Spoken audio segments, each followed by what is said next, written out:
Dreamers, balik lagi di Weekly Talks di mana pada kali ini kita kedatangan salah satu alumni dari ITB Istiqomah Kampus Jimbaran. Hai, Halo. boleh dong Kak kenalan dengan siapa ini hari ini kita? Halo, perkenalkan saya Reva Diandari. Sebelumnya saya berkuliah di ITB Istiqomah Kampus Jimbaran, kelulusan tahun 2022. Oke, 2022. Jadi ya masih cukup fresh lah gitu. Ya, 4 tahun lalu ya. 4 tahun Udah jauh sih Udah sebenarnya. jauh. Nggak kerasa. Oke, kenapa sih dulu Kak Reva memilih ITB Istiqomah kalau boleh tahu nih? Kenapa ya? Mungkin faktor keluarga, karena ayah aku itu suka banget sama IT, yang literally teman-temannya tuh, maksudnya mereka, orang tua aku kerja di pariwisata, tapi dia itu benar-benar excited, kayak tertarik itu sama Bidang IT. Yes, jadi kayak beli komputer, padahal pada zaman dulu itu di tahun 2000-an ya, 2004 pas aku masih kecil tuh belum secanggih sekarang, tapi kayak udah maksain gitu beli punya komputer kayak gitu. Jadi ketika pada saat itu emang sih awalnya disuruh pariwisata. Nah, cuman takdir berkata tidak kepada diriku. Terus orang tua kayak plan B-nya nggak boleh gap year. Terus kayak kasihan nih 1 tahun yang seharusnya bisa pakai kerja. Jadi kayak ya udah cari kampus IT aja. Itu yang deket rumah kayaknya ada deh. Gitu aku find out itu di sini yang paling dekat kan. ITB Istiqomah. Betul banget. That's why pada saat itu aku mutusin buat kuliah di sini. Kuliah di sini. Oke. Jadi berarti pemilihan kuliah di saat itu kayak dengan dari hati nggak gitu? Kalau dari hati sebenarnya di saat itu ya, SMA kelas 3 tuh pun aku masih bingung, next-nya aku mau jadi apa ya? Ya waktu kecil tuh pengen jadi dokter, kayak gitu ya, a lot of cita-cita, terus kayak ketika SMA malah bingung mau jadi apa, terus kayak orang tua juga ya, ada tipikal orang tua yang mengarahkan anaknya, tapi tipikal orang tua aku itu ya, kamu mau jadi apa? Ya udah gitu, tapi ketika aku memutuskan aku mau jadi ini gitu, nggak boleh Nggak gitu. boleh, jangan, yang Nggak lain boleh, aja jangan. gitu. Nah, aku nyoba lagi yang lain, jangan gitu. Tapi kayak ya udah at the end ya aku ikut arus, tapi ternyata memang takdir membawa ke sini, dan itu adalah pilihan yang aku bisa katakan benar-benar membawa diriku sendiri dan aku enjoy sampai saat ini gitu. Berarti selama kuliah enjoy banget ya? Selama kuliah enjoy banget. Awal-awalnya sih kaget ya, tiba-tiba kayak dapet matematika discrete, terus algoritma pemrograman apaan nih gitu. Tapi masuk kuliah kayak di kelas kedua, kayak gitu, perkuliahan kedua, perkuliahan ketiga, aku mulai enjoy. Ini nggak jauh-jauh dari perhitungan matematika, aku juga ya lumayan. Masih bisa ngikutin alurnya ya kayak. Masih bisa ikutin alurnya. Oke, kira-kira ada nggak pengalaman berkesan selama Kak Reva kuliah kemarin? Pengalaman berkesan ya, aku sempat ikut beberapa kegiatan di luar, maksudnya di luar perkuliahan, kayak JKK Bagus, kemarin ikut Teruna-Teruni ITB Istiqomah, sama aku juga sempat ikut kayak UKM KMHD, itu Hindu Dharma, jadi kita kayak di luar, maksudnya di luar kita belajar IT yang ubek-ubek komputer, hardware, software, kita masih bisa explore kayak kesukaan kita di luar IT itu sendiri. Jadi kayak aku sempat ikut kegiatan kayak perskraman kilat, itu which is juga maksudnya di jiwaku gitu kan. Jadi kita ikut persamaan kilat BOF di Bedugul kayak gitu, terus di Teruna-Teruni Bagus itu juga kayak aku bisa explore lagi tentang budaya, which is aku suka budaya, aku suka pariwisata, aku suka IT juga. Itu kalau misalnya di-combine jadi satu, itu sesuatu yang boom gitu. Kalau misalnya mereka berdiri sendiri, itu kayak masih apa sih, ini udah ketinggalan zaman kayak gitu budaya. Tapi ketika kita combine itu jadi satu dengan IT, jadi seperti ini ya, kayak gitu. Oke, jadi selama masa kuliahnya Kak Reva ini balance banget ya. Kalau misalnya artnya dapat, terus IT-nya pun dapat kayak gitu. Benar sih kalau bisa dibilang seperti itu ya, karena aku orangnya cepet bosen. Jadi kalau misalnya monoton di satu hal, kayaknya nggak bisa deh kayak gini gitu. Tapi kalau misalnya aku masih bisa Senin aku bisa ikut art, Selasa aku bisa ikut kelas Pak Abdi gitu di mobile programming gitu. Itu ini sesuatu yang baru lagi, belajar lagi kayak gitu. Oke, berarti sangat berwarna kehidupan kuliahnya Kak Reva ya. Bener banget. Tapi setelah kuliah nih Kak Reva, kira-kira perjalanan karirnya setelah kuliah itu gimana? Apakah tetap berwarna atau gimana? Oke, perjalanan karir ya. Perjalanan karir juga tetap berwarna. Kayaknya emang hidupku itu harus berwarna dan banyak gebrakan ya. Perjalanan karir awalnya aku nggak terlalu suka desain, dan ketika ada pelajaran desain pun ingat banget itu buat kayak spanduk banner itu kita juga dapat juga kan. Terus di sini aku buatnya apa yang donat gitu yang which is masih jauh banget dari kata bagus ya, tapi at least itu udah memenuhi standar pada Boleh saat itu. lah, Udah lulus gitu. gini ya, apa Di namanya? atas KKM. Iya, benar pada saat itu. Tapi ketika lulus, awalnya aku tertarik di bidang sosial media gitu. Terus aku sempat lamar-lamar, cuman pada saat itu kan COVID. 2022 aku lulus di bulan Mei, tapi aku udah selesai yudisium di bulan Januari or Februari. Dan sebelum yudisium tuh aku udah sempat ngelamar-ngelamar juga di bidang marketing gitu, kayak sosmed. Dan Jadi sosmed juga. terus sempat di bagian desain grafis pada saat itu kurang lebih ya setahun juga. Terus nextnya ya aku pengennya emang karena sebelumnya juga ngambil kuliah industri Kuliah di industri. Stikom, itu kan di sini juga, ini anak-anak marketing. Jadi Ada- sempat magang di marketingnya Stikom Iya, gitu. karena pada saat itu COVID kan, jadi kayak yang membuka dan memberikanku kesempatan itu cuma tim-tim marketing. Terima Oke, kasih. keren banget berarti tim marketing ITB Stikom balik kampus Jimbaran. Bener banget, jadi sana belajar konten dan weekly talks dulu kayak diriku yang ada di posisimu ya untuk menjadi host gitu. Oke. Terus pada saat itu kayak aku kayaknya emang tertariknya di bidang sales marketing. Jadi ya mungkin emang hidup membawa dari bawah dulu kan, dari desain grafis, sudah aku sempat jadi reservation sales juga, next to ya sempat berwarna lah. Sempat juga jadi sales admin yang which is aku benar-benar harus sebelum aku bisa buat jadi bunga nih harus kayak dari akar emang kan. Dari benihnya dulu. Bener. Terus sampai di titik ini pun udah bisa maksudnya di sales marketing tuh ya emang udah aku temukan di saat aku kuliah, di saat aku kuliah industri itu kan, Karena kuliah udah ada praktek. jiwanya di sana ya. Dan aku menemukannya ternyata di sini gitu. Dan kalau dibilang jadi karir, jadi memang aku sudah menemukannya ketika aku udah kuliah di Stikom. Nah, meskipun dibilang IT, tapi memang IT-nya itu kita juga dapat kayak konsentrasi. Jadi konsentrasinya itu ada e-tourism, dan aku memang kayak karena keluargaku juga basicnya itu latarnya adalah orang industri pariwisata. Jadi mereka nggak apa-apa kalau kamu kuliah di IT. Karena di IT itu kita belajarnya bukan maksudnya cuma bongkar hardware kayak gitu kan. Enggak, tapi kita juga belajar yang di back end. Jadi kita ngambil Karena IT itu website, luas ya. yes. Terus kita juga dapat kayak sertifikasi Excel, yang which is dulu aku nggak suka Excel, cuman karena sertifikasinya itu harus, jadi kayak ya mau nggak mau belajar pada saat itu. Dan beruntungnya kayak teman-teman tuh itu kan benar-benar sulit ya. Untungnya aku lulus pada saat itu, dan ternyata sekarang di tempat kerja itu benar-benar kepake. Karena hitung-hitungan dimanapun itu kita pasti bakal pakai Excel, kita pasti dipermudah kayak gitu. Pasti banget itu. Tapi pernah nggak sih Kak Reva awal-awal kerja tuh kayak shock gitu, kayak wah ternyata ini nih dunia kerja yang sebenarnya kayak gitu.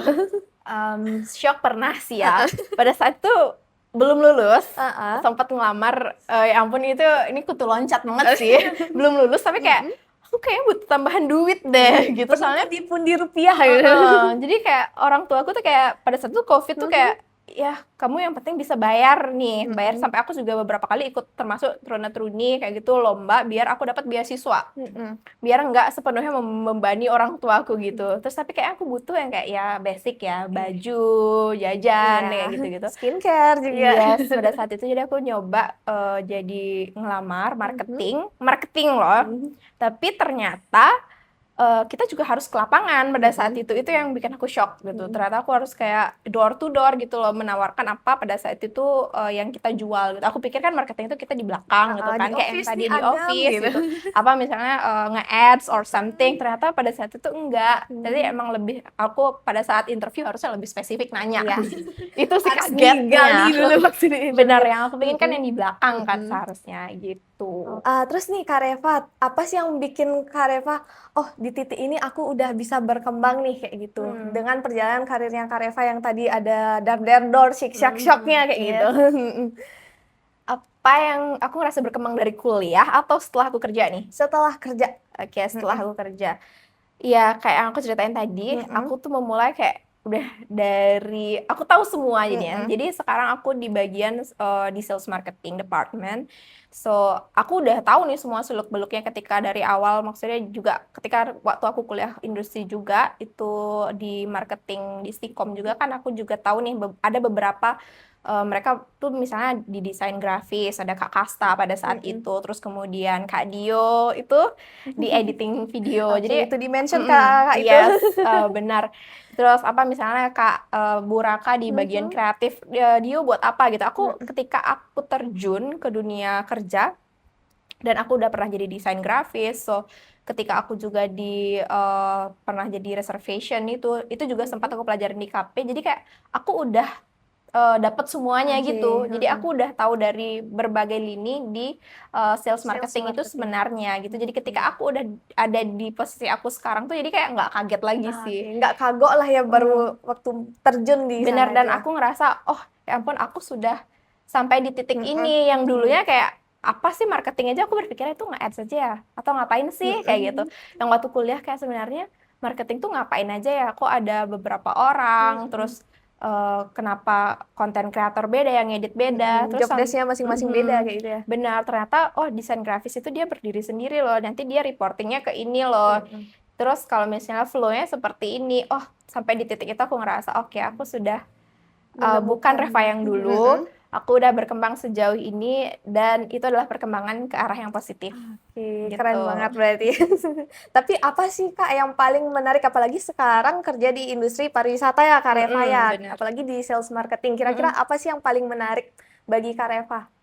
Balik lagi aku Mm-mm. anaknya bukan seorang yang monoton. Jadi Ah, kalau aku stay misalnya aku di belakang layar aja, aku bakal kayak bosen gitu. Tapi mm-mm. kalau misalnya aku lagi ke depan, terus kayak aku jadi PR, aku ketemu maksudnya buat collaboration dengan bukan cuman kayak influencer, itu Mm-mm. bukan call doang. Terus kayak aku keluar, aku buat kolaborasi dengan beberapa kayak agensi lain gitu. Di sana aku bisa ngobrol, bertukar ilmu baru. Di sana tuh yang buat aku kayak, oh kayaknya emang cocoknya ini nggak monoton. Tapi Oke. ketika aku misalnya balik lagi nih jadi di belakang layar, karena aku juga kan, kita juga mengenal yang namanya e-commerce Mm-mm. di apa namanya, di Industri industri pariwisata. pariwisata. Mm-mm. Jadi e-commerce itu, jadi kita itu pasang harga nih, terus kayak hotel kita misalnya Mm-mm. gitu, atau akomodasi kita yang kita pasang di kayak Booking.com, Agoda, which is aku juga pelajarin waktu kuliah. Tapi e-commerce-nya lebih ke Shopee, Oke, Tokopedia, kayak gini. ha-ha. Boleh nyebut brand nggak? Oh, Boleh. boleh. Ya, Shopee, Tokopedia itu yang aku pelajarin waktu e-tourism kemarin, terus juga di Mm-mm. website. Nah, kalau misalnya di aku tempat kerja sekarang itu Mm-mm. lebih kayak ke Booking.com, Agoda. Jadi kita yang publish dari foto, terus kemudian kita yang ngatur nih apa Mm-mm. nih yang bakal looks-nya Oke. ketika si pelanggan Customer ini, itu. customer Mm-mm. atau tamu ini mau booking di Booking.com, bisa nggak dia sampai akhirnya membeli produk kita Oke. kayak gitu. Jadi kayak ada challenge-nya Mm-mm. masing-masing lah yang buat kayak ini masih seru Oke, jadi gitu. karena Kak Reva nih suka explore, jadi ya seru-seru aja ya Kak Reva ya. Iya, untuk saat ini Untuk ya, saat untuk ini. saat ini Mm-mm. gitu. Tapi kalau misalnya Kak Reva lihat nih perkembangan industri, apalagi Kak Reva di bidang pariwisata, gimana sih Kak Reva melihat bidang di sales marketing itu kayak gitu? Bidang, maksudnya perkembangan di bidang, Perkembangan pariwisata di bidang sales marketingnya. mhm, Apalagi kan sekarang kayak misalnya kita udah pakai booking, udah nggak mhm, kayak mhm. zaman dulu kayak Oh, gitu oke, tuh, oke, I kayak got it. gitu. Yes, kalau di zamanku ketika aku udah Mm-mm. terjun ke dunia industri pariwisata Mm-mm. itu semua udah digital. Nah, di dunia sebelumnya mungkin di 5 atau 10 tahun Mm-mm. sebelumnya kayak aku ketemu senior-seniorku, ya mohon maaf kalau di sini belum seluas Oke. senior gitu Mm-mm. ya. Mereka itu bilang kalau misalnya as a sales mereka harus door to door datang ke agent-agent Mm-mm. offline menawarkan hotel-hotel mereka. Sedangkan sekarang di dunia yang sekarang udah 5.0 ya. Mm-mm. Di era 5. digital kayak Yes, gini.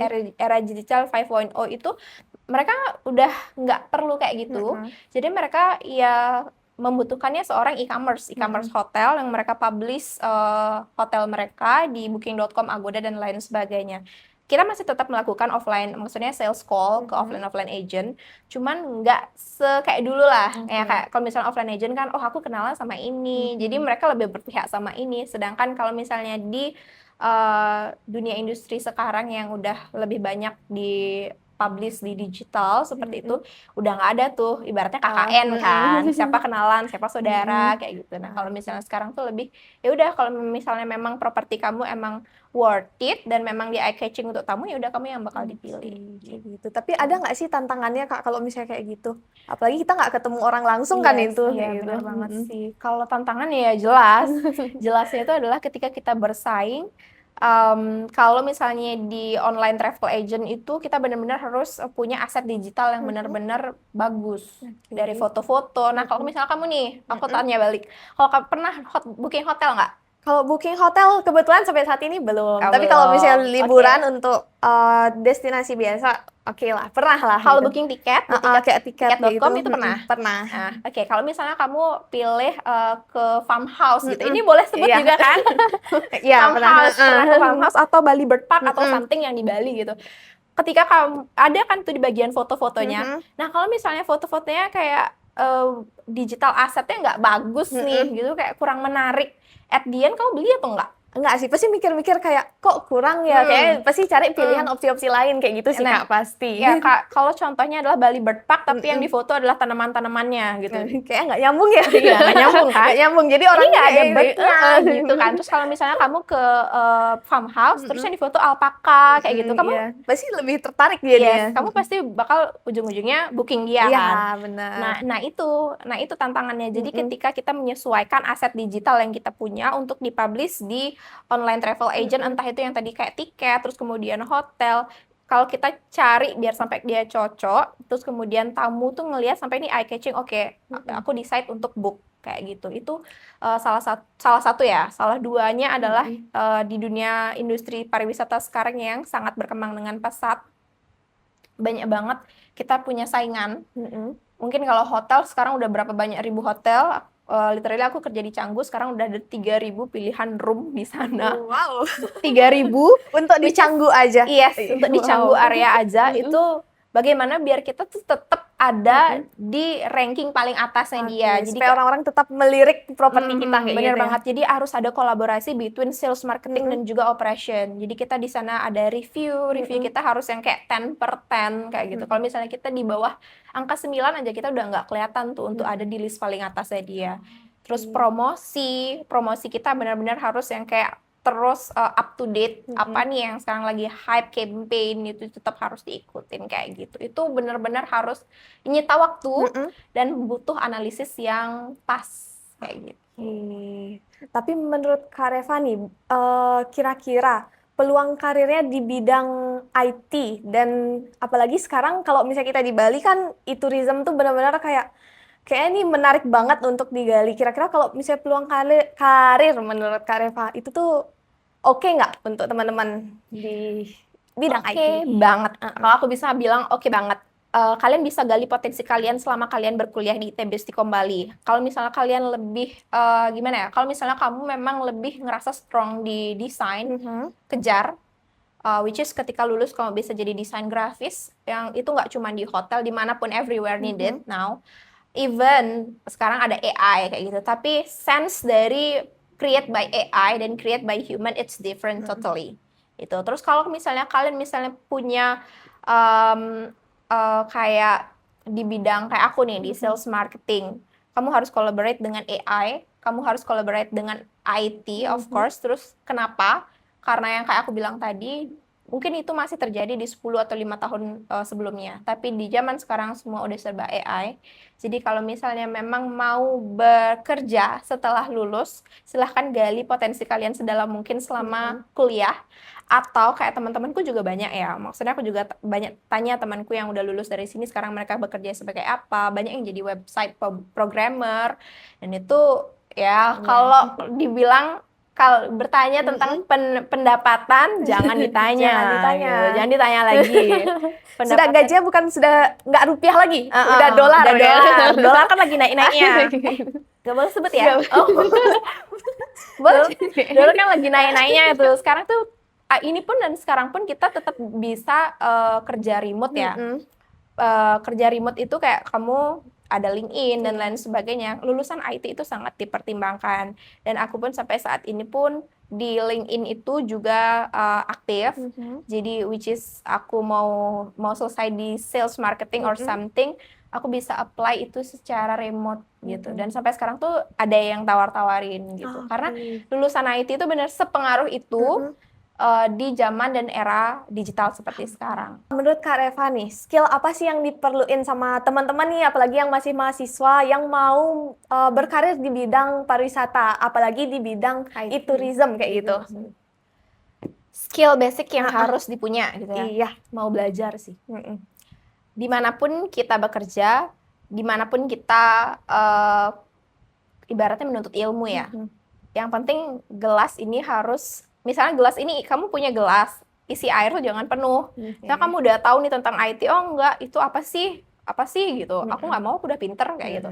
Enggak, tapi gelas ini harus isi setengah atau minimal sepertiga. Jadi kita udah punya basic, tapi ketika orang lain mengisi kita dengan ilmu, kita akan terus terisi.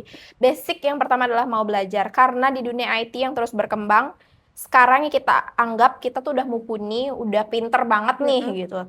Tapi ketika dunia terus berkembang, akan ada suatu hal yang baru, yang terus akan berkembang. Jadi kalau misalnya kita udah menutup diri, kita dalam jangka setahun nih, bisa jadi kita emang masih pinter, tapi di 5 tahun ke depan, kita udah tong kosong, nggak ada apa-apanya. Karena kita nggak mau menerima masukan dari karena benar-benar berbeda gitu. Jadi apapun itu, yang penting kamu punya niat dan mau untuk berkembang dan belajar, itu basic yang pertama yang harus kamu miliki di dunia IT dan juga e-tourism nantinya. Karena kayak tadi, kita harus setelah bekerja, setelah lulus, kita yang harus menyesuaikan. Kamu lebih cocoknya kemana? Lebih cocok ke desain kah? Lebih cocok e-commerce kah? Atau kamu jadi content creator? Jadi di sana yang kita harus menyesuaikan. Jadi balik lagi pasar yang apa yang pasar butuhkan kayak gitu. Terus berarti itu aja ya Kak Reva ya? Iya, itu aja, itu intinya itu ya. Satu basic yang harus dimiliki sih. Karena itu yang penting. Iya, karena aku belajar banget setelah aku lulus tuh, sekarang apa yang dibutuhkan perusahaan itu dari aku gitu. Kalau misalnya kita tetap kekeh maunya seperti itu, berarti memang bukan di sana gitu. Mungkin kalau misalnya di desain grafis ternyata kamu lebih cocok dari content creator, di video kan ya emang gak nyambung gitu. Jadi kalau misalnya memang masih dirasa cocok, ya silahkan dikembangkan di sana gitu. Oke, itu kan masukan-masukan untuk teman-teman mahasiswa nih yang mau berkarir di bidang e-tourism apalagi. Tapi ada nggak sih Kak hal yang harus dihindari nih sekarang? Kalau misalnya kalian tuh jangan deh kayak gini, jangan kayak gini. Nanti kalau misalnya apalagi mencari pekerjaan pertama, biasanya buat teman-teman yang masih bingung tuh, biasanya kayak gitu. Kira-kira ada nggak Kak Reva? Kalau jangan, tapi aku juga gitu. Jadi mungkin untuk pembelajaran buat teman-teman kayak gitu. Karena seseorang itu memang harus merasakan fase-fasenya. Nggak bisa nih kayak langsung pinter gitu kan, nggak bisa. Jadi kayak aku pun juga merasakan itu. Maksudnya di awal-awal aku tuh berpikir aku pengennya dapet salary yang segini gitu, sekian gini. Tapi ya aku harus tahu nih sebenarnya kemampuanku sampai mana gitu. Tapi aku tetap maksain nih pada saat itu. Tapi kan tergantung lagi nih nasib kan. Tergantung lagi nih nasib. Terus kayak misalnya di awal mereka Gen Z nih ya. Gen Z kan apalagi as fresh graduate kayak gitu. Fresh graduate maunya salary di atas 2 digit langsung gitu kan. Terus kayak ya nggak mungkin lah siapa yang mau gitu. UMR aja kayak udah oke gitu. Ya jadi kesalahan itu adalah kayak kalian terlalu memaksakan apa yang kalian inginkan, sedangkan apa yang perusahaan butuhkan itu sebenarnya nggak sampai di level itu. Jadi kayak as a fresh graduate, kita tuh yang kita kejar pertama itu adalah ilmu. Terus kemudian kesempatan untuk belajar, kesempatan untuk kita bisa diterima di perusahaan itu, dan kesempatan kita untuk growing. Jadi nggak bisa untuk memikirkan benefit dulu di awal. Kalau misalnya di awal itu emang yang kita kejar adalah pengalaman. Jadi setelah kita punya pengalaman itu cukup, baru nih kita berani banding di tempat lain, atau misalnya di tempat itu ada kesempatan untuk kita grow up, why not untuk stay gitu. Tapi kalau misalnya memang kita stuck, ya udah move aja gitu. Move aja, karena jangan pernah takut untuk move gitu, dibilang kutu lencat or something. Di era Gen Z ini, ayo kita dobrak gitu semua. Oke, jadi pokoknya gelas itu harus terus terisi kayak gitu, kayak tadi yang Kak Reva bilang ya. Iya bener, kalau tumpah-tumpah gitu. Tumpah-tumpah lah gitu. Kayak gitu sih kalau dari aku. Oke, tapi menurut Kak Reva nih, apa sih yang menurut Kak Reva sangat membantu untuk perkembangan karir zaman sekarang kayak gitu? Karena aku berkuliah di IT, Mhm, ya kayak yang aku sebut tadi, satu, aku basic Excel mhm, itu is a must. mhm. Dimanapun kita kerja. Karena teman-temanku yang udah lulusan di Stikom juga ya, aku masih in kontak dengan mereka. Mereka ada yang jadi accounting, mereka ada yang jadi, maksudnya aku juga di sales marketing, ada yang jadi web developer. Kita bisa di semua lini. Ada yang jadi content creator, fotografer, videografer. Luas Iya, ya. luas Heeh. banget gitu loh. Lulusan tuh nggak monoton. Kalau misalnya Mhm, accounting gitu kan, accounting aja gitu. mhm. Ternyata enggak. Enggak, Teman-temanku tuh kayak ya udah mereka mencar dengan dunianya sendiri. berkelana ya. Yes. Jadi ya kita satu accounting tuh Mhm, harus, kalaupun juga kita jadi entrepreneur, kamu hitung-hitungan mau jual barang kan juga mhm, harus iya. ya kan. Kalau mau manual ya oke itu bisa tapi takes time. Tapi Mhm. kita udah tahu Excel itu benar-benar kayak Membantu kita banget ya. membantu, terus kinerja kita jadi lebih cepat, waktu juga jadi lebih Efisien lah iya jadinya. efisien. Heeh. Terus yang kedua itu kalau misalnya di IT itu jadi pola pikir ya. Mhm, Pola pikir yang kalau misalnya kita nggak kuliah di Stikom itu mungkin aku nggak tahu ya, nggak mhm, tahu orang lain. mhm. Semua itu bisa kita cari gitu. Kita bisa cari jalan keluarnya kayak gitu. Apalagi di dunia IT sekarang lebih cepat, yang sebelumnya kita bisa gunakan manual. Mhm. Oh enggak, aku udah tahu loh.